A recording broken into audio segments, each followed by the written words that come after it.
আজকের কথাগুলো অনেকে তেতো লাগবে, কিন্তু ঘটনাগুলো সত্যিই এরকমই হয়। আচ্ছা, তোমরা কি মনে করো? তোমরা মনে করো এটাই যে আমরা নাচবো, আমরা লাফালাফি করব, আমরা স্থির হয়ে বসবো না, বাট আমাদের যে মেহেন্দির কাজটা হবে সেটা ভীষণ নিখুঁত হবে। সেটা না কখনোই করা পসিবল নয় আমাদের পক্ষে। আমরাও একটা মানুষ, আমরাও একটা শিল্পী, আমাদেরও হাতের কাজ দিয়েই সেটা কাজটাকে ফুটিয়ে তুলতে হয়। একটাই কথা বলবো আমি, যাদের পেশেন্স নেই তারা প্লিজ মেহেন্দি পড়ো না। তোমাদের কোনো আইডিয়া আছে যে একটা আর্ট বা যে কোনো আঁকার বলো বা কোনো রকমের আর্টের কথা বলো, সেটা করতে গেলে কতটা ধৈর্যের প্রয়োজন হয়?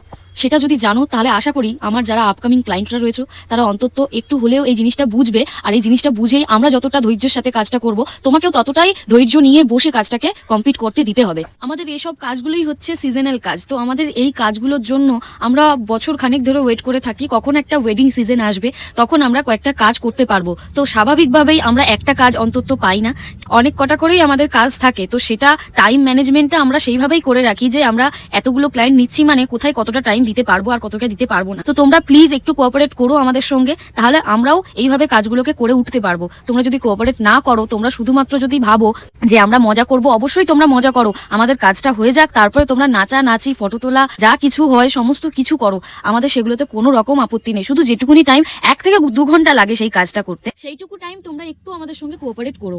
আর এই যে কথাগুলো সেটা পার্সোনাল কাউকে একজনকে উদ্দেশ্য করে বলা নয়, আমার সকল ক্লায়েন্টের উদ্দেশ্যে এই কথাটা আমি বলে